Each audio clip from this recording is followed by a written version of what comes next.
How do you build your dream cozy home? I think so often we get these white boxy apartments nowadays or houses and we don't know what to do with them. Online we see all these influencers and they're striking lucky with these beautiful Spanish revival homes, mid-century modern and English cottages, and we just think it's not possible for us to have a cozy space like that because we don't have that built-in infrastructure. I'm here to tell you that it's 100% possible. As long as you keep in mind a couple key pointers, we can definitely get you your dream cozy space.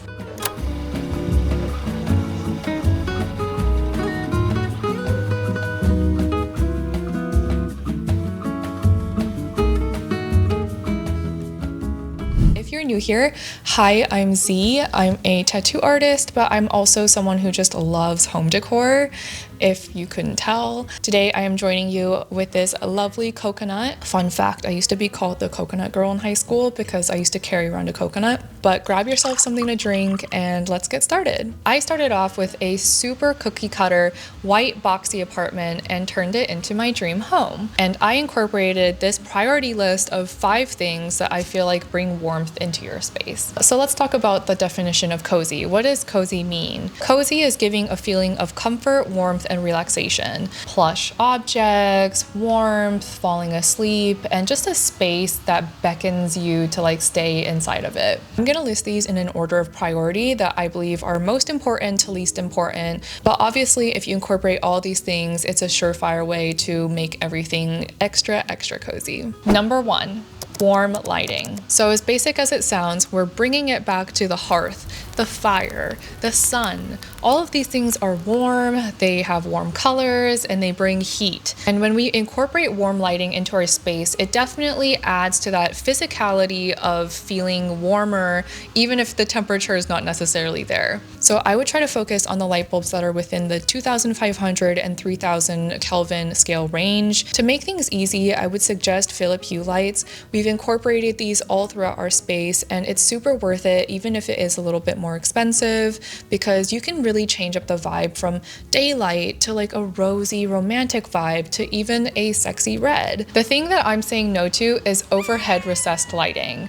In this apartment, believe it or not, we actually have a ton of recessed lighting above us, but we've just actually gone in and manually turned it off. And that's just because I feel like, first of all, overhead lighting is like not very flattering, but also I like to be a little bit more intentional about where I'm putting my light because it's a massive mood shifter. And I feel like when you have a little bit more of a moodier feel, immediately it's just gonna feel cozier inside of here. Another thing that I'm really into these days is paper lanterns. Obviously they're everywhere. We have like the Noguchi ones. There's also tons of dupes out there. There's ones from IKEA, Hey, and also like Amazon and other brands. You can actually use them as ceiling lamps pretty easily. It's actually very renter friendly. I have a video where we installed them in our rental space. Those are just like the command hooks that you can put on your ceiling, and you just want to make sure that you leave the glue enough time to adhere to your ceiling before you put the lamp on. Like we had 0 issues with a lamp falling down. In this space, we decided to go for a little bit more of a permanent solution. So I have installed like ceiling hooks. But the way that you do this is that you essentially buy a really long pendant lamp cord, and I bought mine from Color Cord Company. Highly recommend them because they have so many color options, and they also like can custom cut it to the right length, measure out the exact distance that you need it, and then add in like maybe 2 to 3 extra feet so that you can have a little bit of that very like nice, beautiful drape to the cord, and then you can kind of just like plug it in and hook it up to your ceiling and you got a beautiful ceiling lamp. Number 2 is soft edges. Obviously, we're all going to furnish our homes with the bare basics of a bed, a sofa, a table, and those generally tend to be very rectangular and they have very harsh edges. I feel like there's like this modern connotation that softer, rounded edges are a little bit more luxury, so they definitely come at a price premium. For example, arched doorways, arched windows, really soft, organic, beautiful couches, they're all going to be a little bit more expensive. So most of us are gonna have slightly more affordable couches and beds. And the way to really soften these everyday objects is to use fabrics and drapery. This can be as easy as bringing in pillows and throw blankets and fluffy sheets and curtains. One way that we've gone the extra mile to soften up the edges of our apartment is that our living room is like super boxy and long, and we wanted to split up the function of the space, you know, have one dining area and then like one more living room area. And so we've installed a curtain track and these beautiful Nordic Knot curtains that are just like so soft and they diffuse light so beautifully. And it's just a really great way to kind of like segment your space without adding in harsh walls. To me, I kind of think of it as like a beautiful scarf for my living room. If that is just like too high stakes for you, I totally understand. Another very simple way to add curtaining into your space outside of by the windows is to actually put in half door curtains. I love the look of these. They really just kind of set a vibe before you enter a space. So you can use different textures like beads, lace, linen, and all different colors to kind of signal what kind of space that you are entering into. This is actually super rental friendly because all you have to do is grab a tension rod and add those curtains on and just like tension it to your doorway, and bada beam, bada boom, you have a half door curtain. Number 3 is plants. Living in the city, one of my greatest comforts is having nature at my fingertips, because I feel like it's just something so essential to the human experience, and it definitely brings me a sense of zen. So I love incorporating plants, and it's been a big part of kind of even softening up the edges of our space. So, you know, plants have these really beautiful organic shapes, and you can really use that to your advantage by, for example, draping a pothos plant over a cabinet or hanging plants on shelves, or really any plants in general are just really great for adding that little bit of like a natural edge. The caveat to this is that I obviously don't want people to be buying plants left and right and we're just sacrificing them in the name of coziness. If you're someone who is not interested in taking care of plants or just don't have enough time to do that, that's totally fine. I've definitely seen some people bring in some very realistic looking fake plants. Also, if you just don't want to deal with plants in general, I love the look of dried flower bouquets. For the people that just don't have like massive windows in your space, do not fret because there is a solution. I love bringing in grow lights because I just don't have enough windows for my plants. Grow lights are such a good solution because you can make them stylish, especially through companies like Soltech. I have a couple of their lamps, one like more plug-in lamp, I have the track lighting, and they also have like standing lamps. So there are so many beautiful solutions out there nowadays. We're very lucky for that.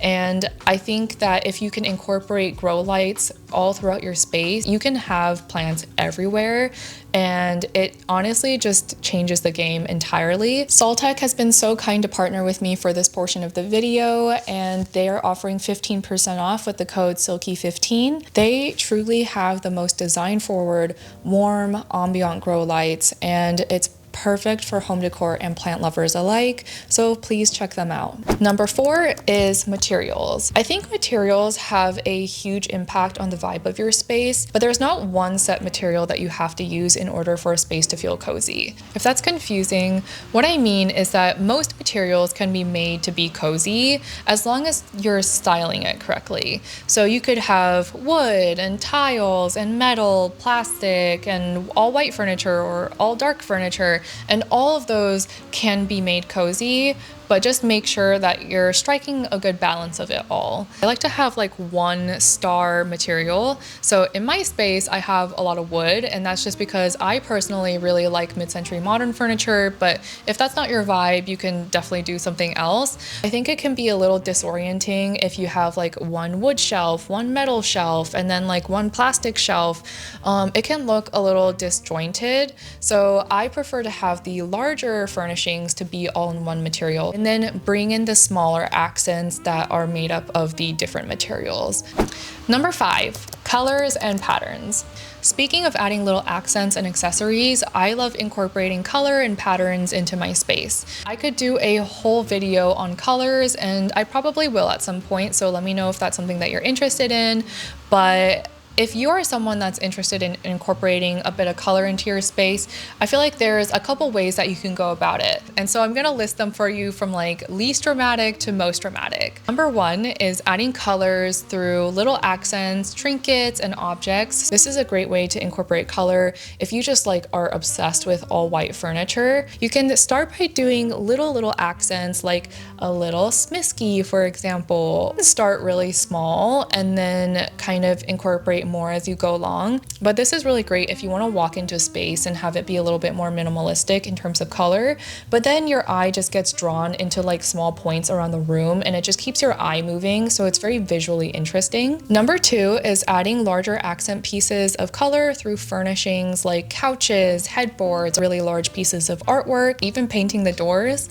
This is great because you're really just drawing the eye into this very centerpiece type object, and it really grounds the mood of the room. This just means that you're able to incorporate color in a large format way without necessarily like going the full maximalist direction of just like drenching your space in color. Number three, which is painting your walls or color drenching your walls.